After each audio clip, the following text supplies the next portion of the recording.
श्री गणेशाय नमः। मोक्षदा एकादशी माघ शीर्ष शुक्ल पक्ष। उत्पन्ना एकादशी की उत्पत्ति, महिमा, महात्म्य आदि सुन मंत्र मुग्ध होकर अर्जुन बोले, हे देवों के भी पूजनीय भगवान श्री कृष्ण, हे तीनों लोकों के स्वामी, आप सबको सुख व मोक्ष देने वाले हैं। मैं आपको नमस्कार करता हूँ। हे देवादिदेव, आप हित चाहने वाले हैं, कृपा कर मेरी एक उत्सुकता को शांत कीजिए। भगवान श्री कृष्ण बोले, हे अर्जुन, जो कुछ भी जानना चाहते हो निसंकोच कहो, मैं अवश्य ही तुम्हारी उत्सुकता शांत करूंगा। हे श्री हरि, ये जो आपने मार्गशीर्ष माह के कृष्ण पक्ष की एकादशी के विषय में बताया है, उससे मुझे बड़ी ही शांति प्राप्त हुई। अब कृपा करके मार्गशीर्ष माह के शुक्ल पक्ष में जो एकादशी होती है उसके विषय में भी बताएं। उसका नाम क्या है, उस दिन कौन से देवता की पूजा की जाती है और उसकी विधि क्या है, तथा उसका व्रत करने से मनुष्य को क्या फल मिलता है। भगवान, मेरे इन प्रश्नों का विस्तार सहित उत्तर देकर उत्सुकता को दूर कीजिए, आपकी बड़ी कृपा होगी। भगवान श्री कृष्ण बोले, हे कुंती नंदन, तुमने अत्यंत उत्तम प्रश्न किया है, इसलिए तुम्हारा यश संसार में फैलेगा। मार्गशीर्ष माह के शुक्ल पक्ष की एकादशी अनेकों पापों को नष्ट करने वाली है। संसार में इसे मोक्षदा एकादशी के नाम से जाना जाता है। इस दिन श्री दामोदर भगवान की धूप दीप नैवेद्य आदि से भक्ति पूर्वक पूजा करनी चाहिए। हे अर्जुन, इस एकादशी के व्रत के पुण्य के प्रभाव से नरक में गए हुए माता पिता पितर आदि को स्वर्ग की प्राप्ति होती है। एक पुराण में इसकी कथा इस प्रकार है, इसे ध्यान पूर्वक सुनो। प्राचीन नगर में बेखानस नाम का एक राजा राज्य करता था।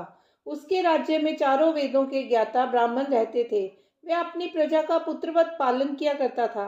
एक रात्रि को स्वप्न में राजा ने अपने पितरों को नरक की यातनाएं भोगते देखा।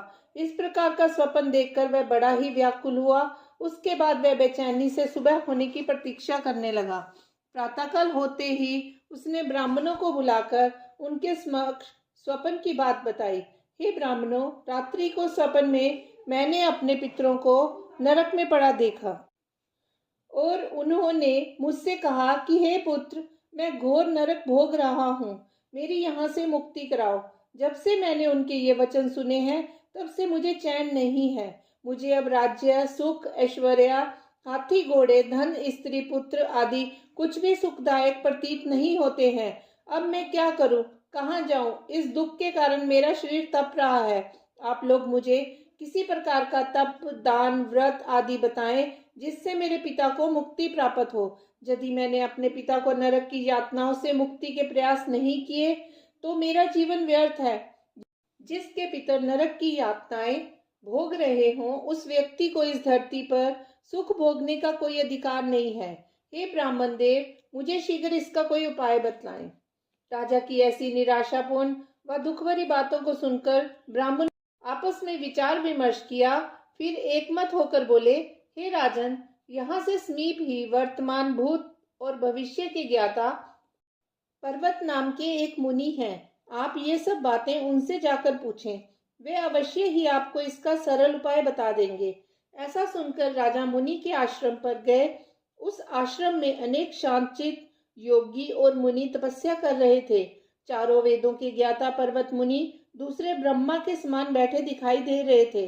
राजा ने उन्हें साष्टांग प्रणाम किया तथा अपना परिचय दिया। पर्वत मुनि ने कुशल क्षेम पूछी। तब राजा ने बताया, हे देव ऋषि, आपकी कृपा से मेरे राज्य में सब कुशल है, परंतु अकस्मात ही मेरे समक्ष एक ऐसी समस्या खड़ी हुई है जिससे मुझे बड़ी अशांति हो रही है।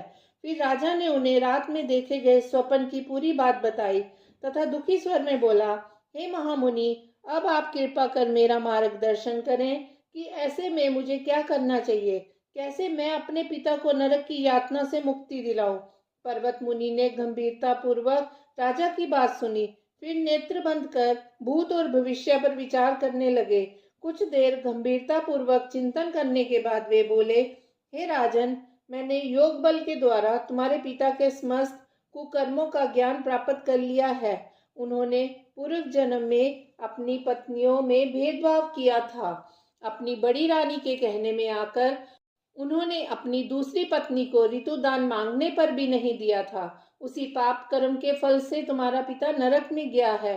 तब राजा बैखानस याचना भरे स्वर में बोले, हे महात्मन, मेरे पिता के उद्धार का आप कोई उपाय बताएं। किस प्रकार वे इस पाप से मुक्त होंगे? तब पर्वत मुनि बोले, हे राजन, माघशीर्ष मास के शुक्ल पक्ष में जो एकादशी होती है उसे मोक्षदा एकादशी कहते हैं। ये मोक्ष प्रदान करने वाली है। आप इस मोक्षदा एकादशी का उपवास करें और उस उपवास के पुण्य को संकल्प करके अपने पिता को अर्पित करें। एकादशी के पुण्य के प्रभाव से अवश्य ही आपके पिता की मुक्ति होगी। मुनि के वचनों को सुनकर राजा अपने राज्य को लौट आया और कुटुंब सहित मोक्षदा एकादशी का विधि पूर्वक उपवास किया। उस उपवास के पुण्य को राजा ने अपने पिता को अर्पित कर दिया। उस पुण्य के प्रभाव से राजा के पिता को मुक्ति मिल गई। स्वर्ग को प्रस्थान करते हुए वह अपने पुत्र से बोला, हे पुत्र, तेरा कल्याण हो। ये कहकर वह स्वर्ग चला गया। हे अर्जुन, जो मनुष्य माघशीर्ष माह के शुक्ल पक्ष की एकादशी को व्रत करते हैं, उनके समस्त पाप नष्ट हो जाते हैं और अंत में वे स्वर्ग लोक को पाते हैं। इस व्रत से उत्तम और मोक्ष प्रदान करने वाला दूसरा कोई भी व्रत नहीं है। इस कथा को सुनने व पढ़ने से अनंत फल मिलता है। ये व्रत मोक्ष देने वाला चिंतामणि के समान है, जिससे व्रत करने वाले की सभी मनोकामनाएं पूर्ण होती हैं। भगवान श्री कृष्ण ने कहा, हे अर्जुन, हर इंसान की प्रबल इच्छा होती है कि वह मोक्ष प्राप्त करे। मोक्ष की इच्छा वालों के लिए मोक्षदा एकादशी का यह व्रत महत्वपूर्ण है।